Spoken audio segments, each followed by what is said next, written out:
برے صغیر پاک و ہند کے مسلمانوں نے پاکستان اس لیے قائم کیا تھا تاکہ ایک ایسے جدید ترقی یافتہ اور متمدن اسلامی معاشرے کی بنیاد رکھی جا سکے جو کہ دور جدید میں اسلام کی آفاقی تعلیمات کا عکس ہو۔ پاکستانی معاشرے نے یہ ثابت کرنا تھا کہ آج بھی انسانیت کو اسلام کی ضرورت ہے اور اسلام کی آفاقی اقدار پر مشتمل ایک جدید ترقی یافتہ اور مہذب معاشرہ قائم کیا جا سکتا ہے۔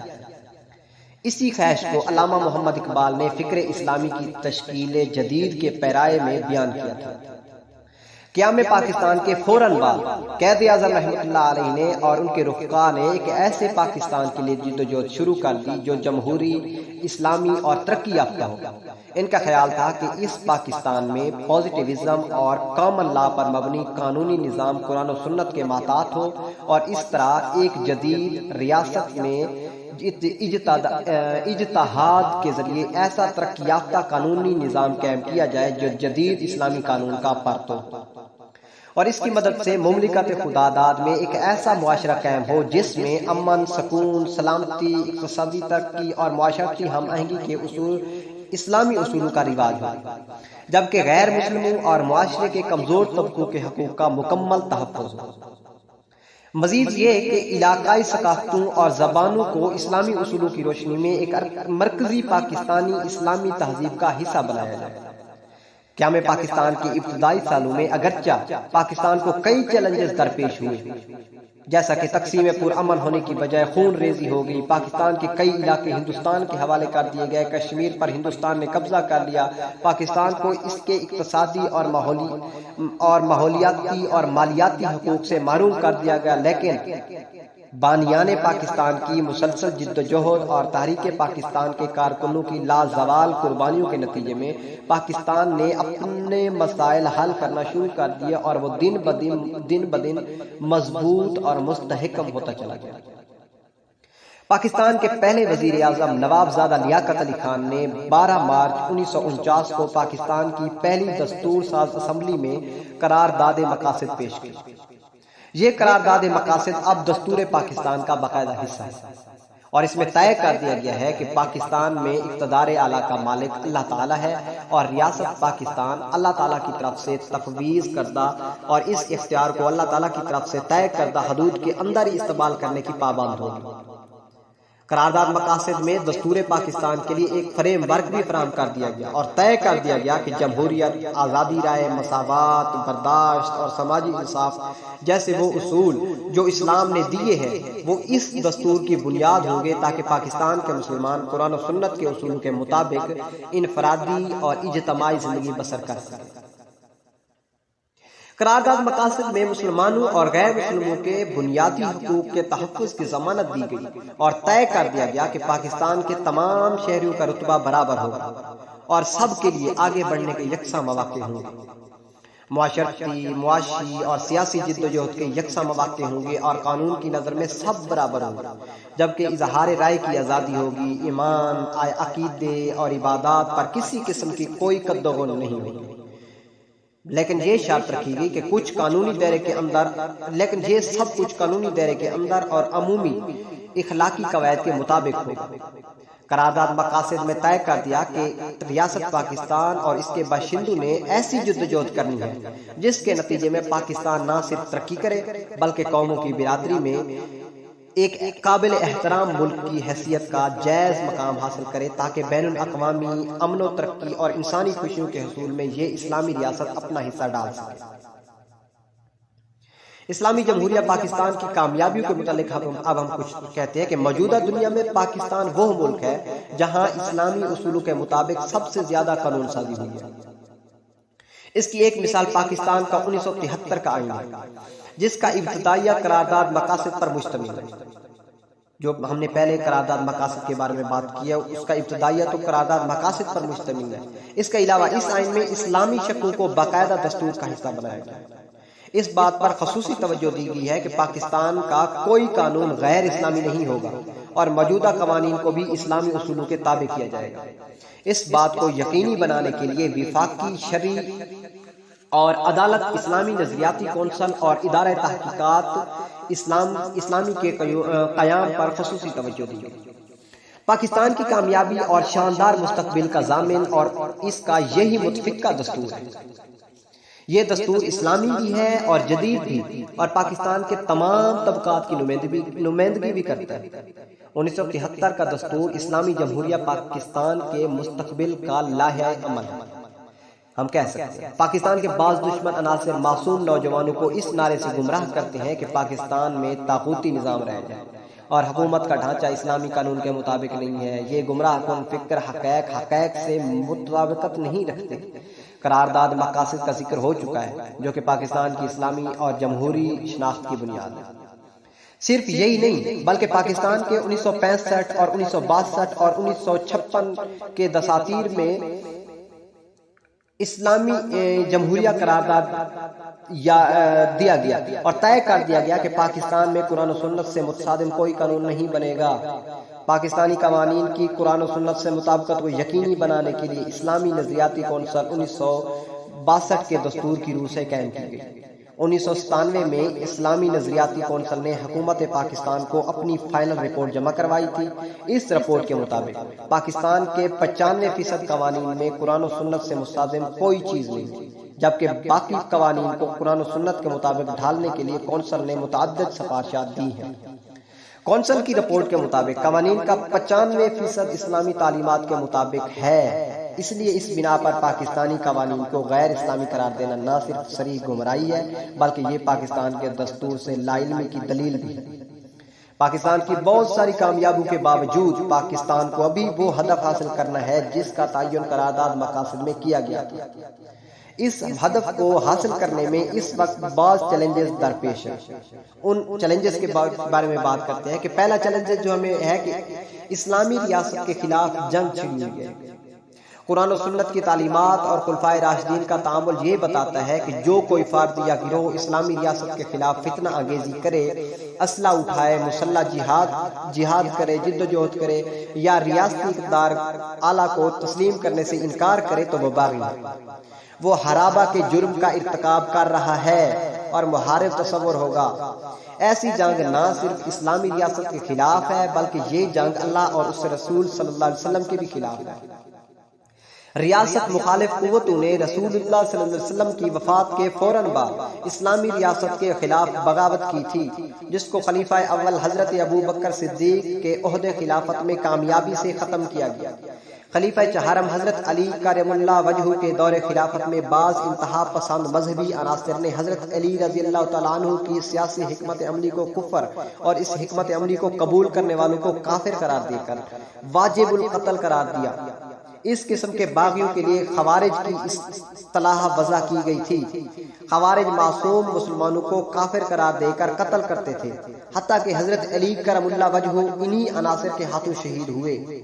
خوارج اسلامی حکومتوں کے خلاف جد و جہد کرتے تھے اور ان کی نزدیک جو کوئی مسلمان معمولی غلطی کا ارتکاب کرے یا گناہ کا کام کرے وہ کافر ہو جاتا ہے اور واجب القتل ہو جاتا ہے۔ بدقسمتی سے یہی وہ فکر ہے جو آج کل کے انتہا پسند گروہوں میں موجود ہے۔ وہ مسلمان اکثریت کو کافر قرار دے کر مباحث دم قرار دے دیتے ہیں۔ ایسے ہی لوگ اسلامی جمہوریہ پاکستان اور اس کے اداروں کے خلاف جنگ کر رہے ہیں۔ دینی احکام کی روح سے یہ سب باغی ہیں اور حرابہ کے جرم کے مرتکب ہیں اور ان کی سزا واضح طور پر قرآن پاک میں موجود ہے۔ اس کے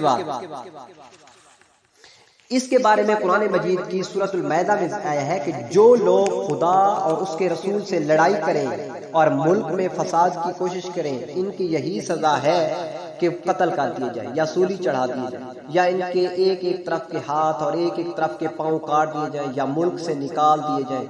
یہ دنیا میں ان کی رسوائی ہے اور آخرت میں ان کے لیے بڑا بھاری عذاب تیار ہے۔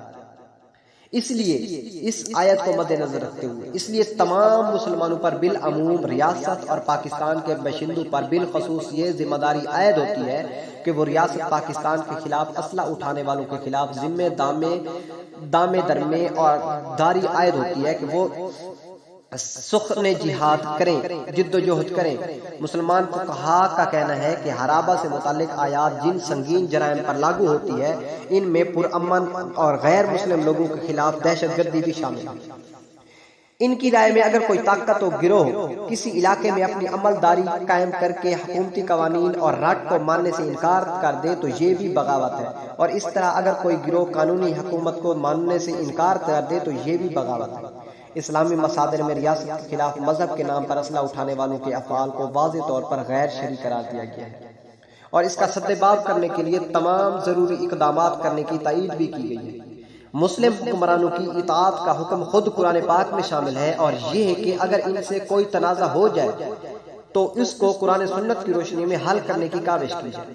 اس زمن میں ارشاد باری تعالیٰ بھی ہے کہ مومنو خدا اور اس کے رسول کی فرمان برداری کرو، اور جو تم میں سے صاحب حکومت ہے اور ان کی بھی اگر کسی بات میں تم میں اختلاف واقع ہو تو اگر خدا اور روز آخرت پر ایمان رکھتے ہو تو اس میں خدا اور اس کے رسول کے حکم کی طرف رجوع کرو، اور یہ بہت اچھی بات ہے اور اس کا انجام بھی اچھا ہے۔ مسلمان علماء متفق ہے کہ اگر کوئی حکمران شریعت کو نافذ کرنے میں تساہل بھی کرے تو اس کے خلاف مسلح بغاوت نہیں کی جا سکتی۔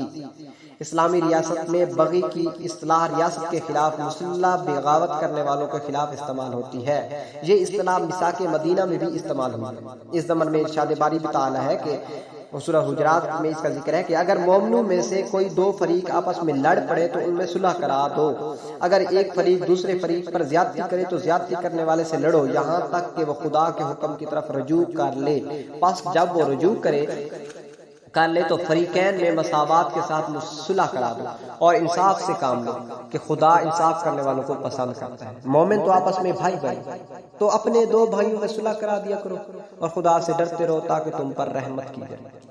الغرض طاقت کے ذریعے حکومتی احکام کی مخالفت کرنا یا حکومتی احکام کو ماننے سے انکار کرنا بھی بغاوت ہے، اور ایسے باغیوں کو بغاوت کی سزا ملنی چاہیے۔ دوسرا کہ ریاستی اداروں اور عوام الناس کے خلاف دہشت گردی بھی ہے ایک پاکستان کو جو کمزور کر رہی ہے۔ مسلمان علماء اس بات پر متفق ہے کہ معصوم اور نہتے شہریوں کو دہشت گردی کا شکار بنانا اسلامی تعلیمات کی صریحاً خلاف ورزی ہے۔ جید علماء کی رائے میں اسلامی ریاست کی اجازت سے اس میں آنے والے غیر ملکی اور غیر مسلم سب معصوم شمار ہوں گے، اور ایسے لوگوں کو تو دوران جنگ بھی قتل نہیں کیا جا سکتا۔ پرامن حالات میں ان کو دہشت گردی کے ذریعے قتل کرنا بدرجہ اولا ممنوع ہے۔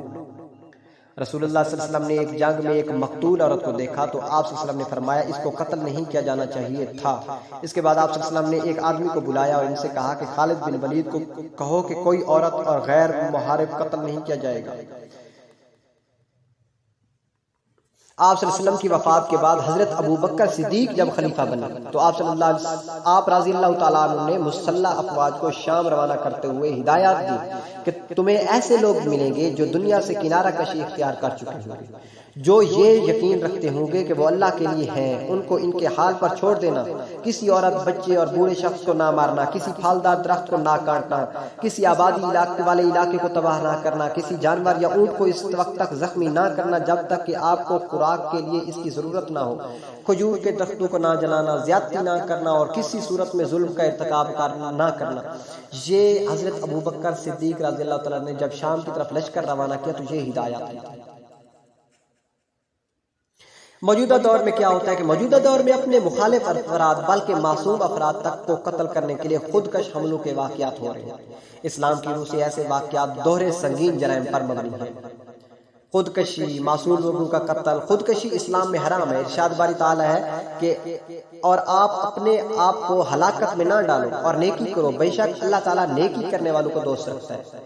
دہشت گردی اور خودکش حملوں کا اسلامی تاریخ میں کوئی وجود نہیں۔ اس طرح کے ظالمانہ اور غیر انسانی حملوں کا آغاز 1898 میں انقلاب فرانس کے مواقع پر ہوا، لیکن 1973 میں بین الاقوامی قانون کی روح سے انہیں جرم قرار دے دیا گیا۔ علماء کی رائے میں دہشت گردی سے متعلقہ جرائم حرابہ ہے اور ان جرائم کا ارتکاب کرنے والوں پہ حرابہ کی سزا لاگو ہوتی ہے۔ اور تیسرا جو ہمارے ملک کو کمزور کر رہی ہے وہ ہے فرقہ پرستی اور تکفیریت کا رجحان۔ اسلامی جمہوریہ پاکستان کے لیے بڑھتی ہوئی فرقہ پرستی بھی ایک بہت بڑا چیلنج ہے۔ اگرچہ دستور پاکستان میں مختلف فقہی مکاتب کی شخصی معاملات میں منفرد تشریحات کو ماننے کی گنجائش موجود ہے، لیکن یہ گنجائش فرقہ پرستی میں اضافہ کے لیے ہرگز استعمال نہیں ہوئی اور نہ ہی ہونی چاہیے۔ فقہی مکاتب فقہی آراء کا تنوع ہے، لیکن جب یہ عقائد کی صورت اختیار کر لیتے ہیں تو اس وقت ہر فرقہ اپنے آپ کو درست اور دوسرے کو غلط یا کافر قرار دینے لگ جاتا ہے۔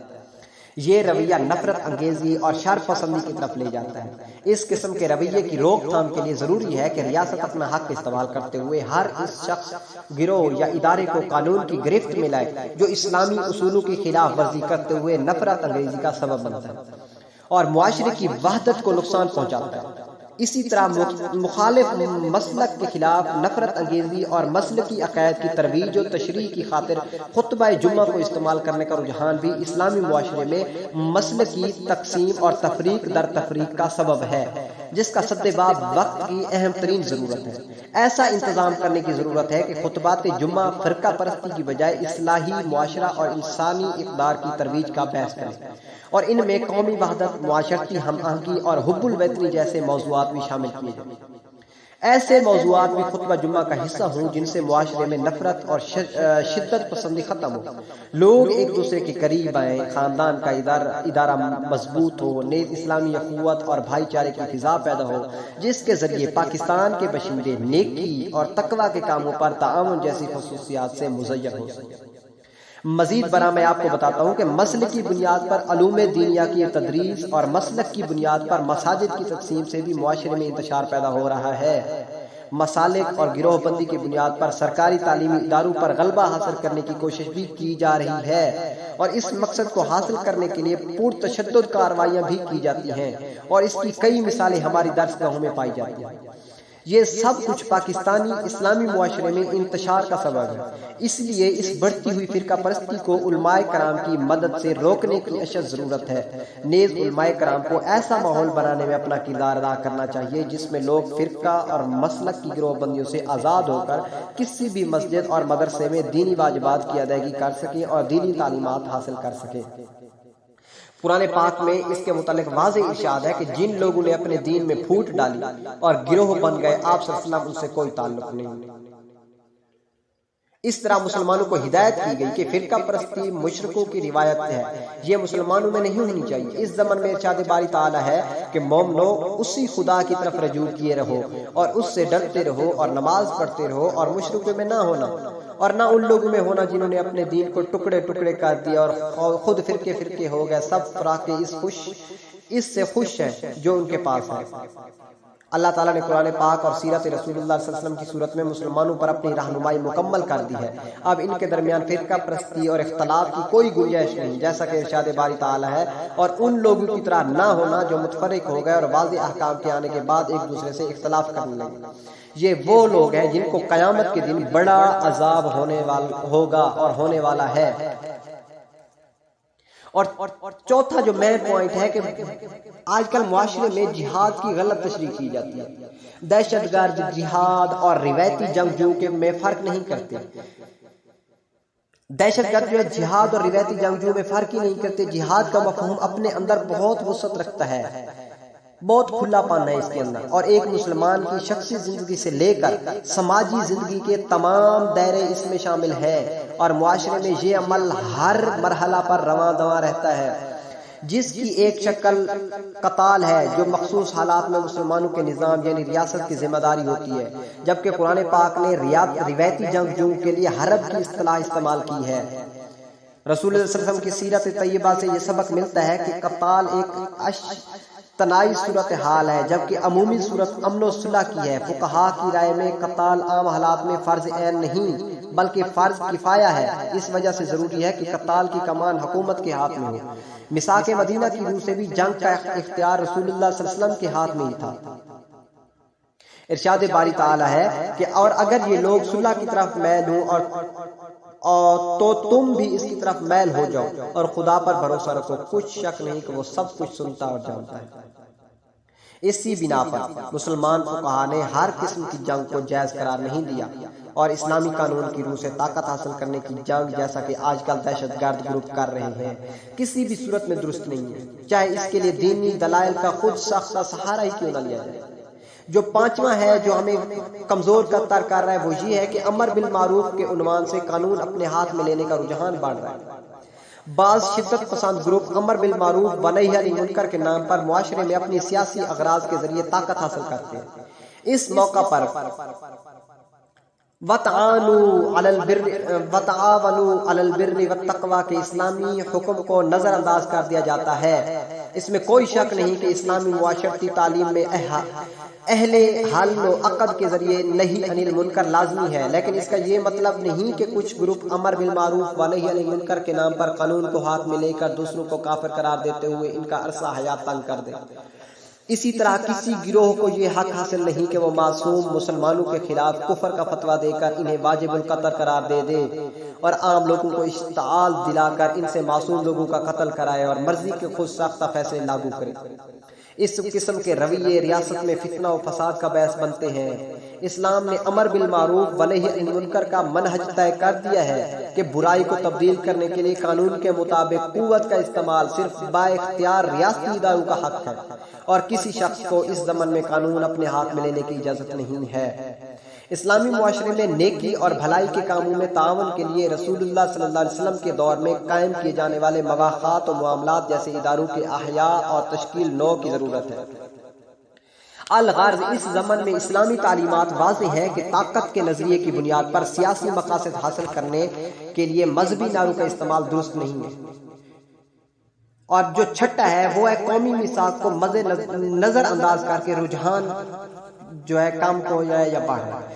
بعض حلقوں میں اسلام کے نام سے قومی معاہدات اور وطنی میثاق کی خلاف مخالفت کی جاتی ہے۔ بعض گروہ اس سلسلہ میں جغرافیائی حد بندی کے بھی قائل نہیں، چنانچہ وہ کسی دوسرے ملک میں لشکر کشی کا حصہ بن جاتے ہیں۔ یہ رویہ اسلامی تعلیمات کی روح سے عہد شکنی میں آتا ہے، جیسا کہ امریکہ میں ہوا ہے، مسلمانوں نے اپنی فوج بھیجی ہے۔ یہ رویہ اسلامی تعلیمات کی روشنی میں عہد شکنی میں آتا ہے۔